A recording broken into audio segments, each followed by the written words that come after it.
Olá, meus queridos, graça e a paz de Cristo.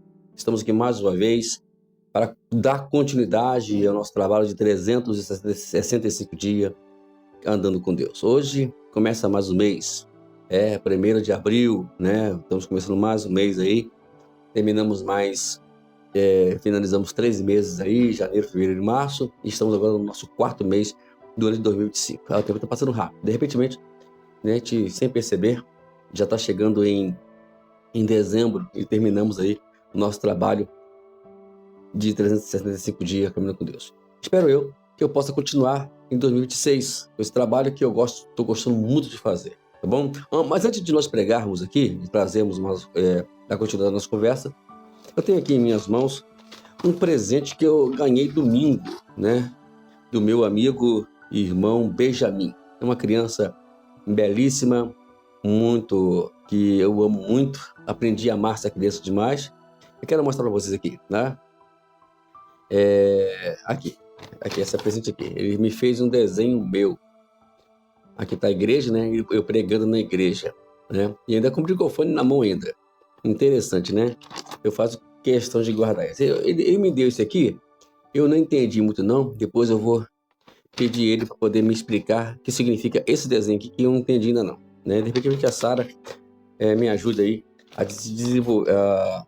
a desvendar esse mistério desse desenho aqui. Mas eu gostei muito e eu fico muito feliz, né? Esse é um sinal, né?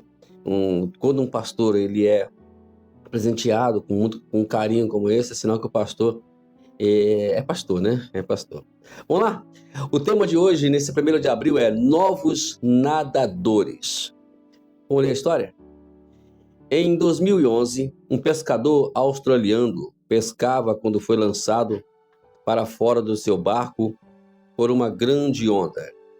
Sem colete de salva-vida, mas repleto de adrenalina e tenacidade, ele enfrentou as águas infestadas de tubarões, simplesmente continuou nadando. Eu não ia parar, então segui em frente. Wilson sobreviveu à provação com lesões de pouca gravidade. Um dos seus resgatadores comentou: foi uma sorte ele ser um nadador forte. Em Lista de Antioquia, de certa maneira, ou melhor, eu pulei aqui, né? Não se pode dizer o mesmo dos discípulos em Listra, tá? Antioquia e Icônio. De certa maneira, eles eram nadadores novatos e necessitavam de mentores. Paulo e Barnabé, para fortalecer e incentivá-los a seguirem em frente. Após ter submetido a um apedrejamento que quase resultou em morte em Listra, nas mãos de uma turba violenta, incitada por judeus de Antioquia e Icônio, e pregando o evangelho em Derbe, Paulo fez o inesperado. Ele e Barnabé voltaram a Listra, Icônio e Antioquia, exatamente as cidades onde suas vidas correram perigo. Porque eles retornariam àquelas cidades de ameaça potencial. Eles poderiam ter tomado um caminho menos árduo e continuado a viagem para o sudeste, visitando Tarso, que é a casa de Paulo. Contudo, Paulo e Barnabé não pensavam em si mesmos, e eles se importavam em fortalecer alguns cristãos novatos a seguirem em frente e não desistirem. Eles queriam se certificar de que os novos discípulos fossem espiritualmente saudáveis e tivessem uma sólida liderança espiritual. Nós também temos responsabilidade com os seguidores de Jesus, novos ou inexperientes. Pelo poder do Espírito Santo, fortaleçamos nos suas almas. Devemos ajudá-los a depender de Deus e enfrentarem dor e a seguirem em frente em meio às perigosas águas da incerteza, provação e sofrimento. Vamos lembrá-los de que a perseverança é uma marca distintiva da verdadeira fé cristã e traz recompensas espirituais. Temos aqui o exemplo desse pescador que, de uma forma persistente, na dor, enfrentando todos os perigos possíveis. Por outro lado, temos aqui outro exemplo de nadadores, que são os novos convertidos, que deve ser a nossa preocupação de cada dia. Nós, pastores, principalmente, devemos nos preocupar a cada dia com eles, em dar apoio, em dar ensinamentos, sempre estarem prontos para poder dar o suporte necessário que eles precisam ter para dar continuidade à sua vida cristã. O exemplo que nós temos aqui de Paulo e Barnabé, que eles quase foram mortos ali, né, naquela região de Listra, Antioquia, Icônio, e eles agora vão embora, depois retornam novamente justamente o lugar onde eles quase foram mortos, apedrejados. Mas eles não se importaram com isso. Eles voltaram porque tinha algo muito, muito maior do que o perigo que eles pudessem passar de vida, que eram os novos convertidos. E deve ser isso que nós temos que nos importar hoje. Hoje em dia, né, a gente tem que olhar para essas vidas com mais carinho, mesmo que nós viemos passar por situações adversas da vida. Né? Eu tenho experiência e quase já me tiraram a minha vida porque eu fui proteger pessoas a qual eram membros da igreja, eram ovelhas que Deus tinha colocado nas minhas responsabilidades.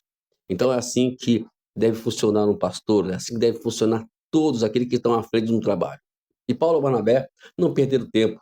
Paulo e Barnabé, eles foram lá, voltaram novamente, porque, como nós lemos aqui, que é muito interessante, que eu fiz questão de sublinhar, eles não pensavam em si mesmo. Nós, como mentores, como pastores, como líderes, não temos que pensar em nós mesmos. Quando o líder pensa em si mesmo, ele tem problemas. Ele não é líder. Primeiramente, que ele não pode estar numa vida de liderança. Um líder não pode pensar em si mesmo. Outra coisa é que eles não se import... é que a importância deles era fortalecer, né? Aquelas pessoas que estavam começando a sua caminhada e para fazer que eles não viessem a desistir de hipótese alguma. Naquele tempo, mano, a perseguição era muito maior do que hoje. Né? Eu sempre falo que no Brasil é um país muito fácil de ser crente, de ser cristão, né? Às vezes as pessoas eles abusam dessa liberdade e não são crentes, não são cristãos, não se posicionam como cristãos como deveriam se posicionar. Acredito que nós temos que tomar uma tendência sobre isso e olhar para as pessoas que estão no mundo, né? Sempre nós pregamos e avisamos e ensinamos. Quando você olhar para alguém, olhe com um olhar de misericórdia, de compaixão, sabendo que eles precisam ser salvos, independente do grau de impiedade ou de maldade que eles são, independente.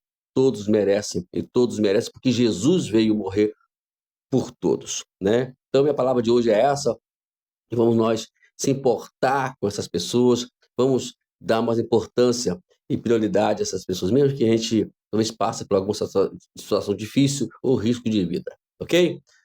Vamos lá. A nossa leitura de hoje, nesse 1º de abril, é Atos dos Apóstolos, capítulo 14, verso 19 ao 23. Leia ele. Eu estou ditando ele aqui para você ler, não é para poder ouvir, não. O Examine diz o seguinte: leia o Evangelho de João, capítulo 8, verso 31 e 32. Também João, capítulo 15, verso 4 até o 10. Identifique maneiras como podemos fortalecer e incentivar novos convertidos em sua caminhada com Jesus. Então, tá aí, eu repito, né? Primeiramente, João, capítulo 8, versos 31 e 32, e João também, capítulo 15, verso 4 até o versículo 10. Não considere que são a conclusão e considerações finais, diz o seguinte: como a sua igreja fortalece e incentiva os novos convertidos? Como é que é esse trabalho? Se não tem, é hora de fazer. Para terminar, você fortaleceu e incentivou outro cristão essa semana?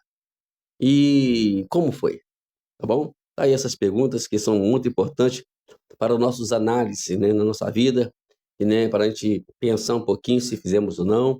A pergunta é para isso. Ok? Deus te abençoe. Até amanhã, estaremos aqui novamente para podermos dar continuidade nesse 365 dias andando com Deus. Deus abençoe a sua vida e tenho certeza que hoje à noite, né, estaremos ali na casa do nosso querido presbítero Silvio, né, Silvio, e hoje vai ter um chá amargo lá hoje, né, fica ali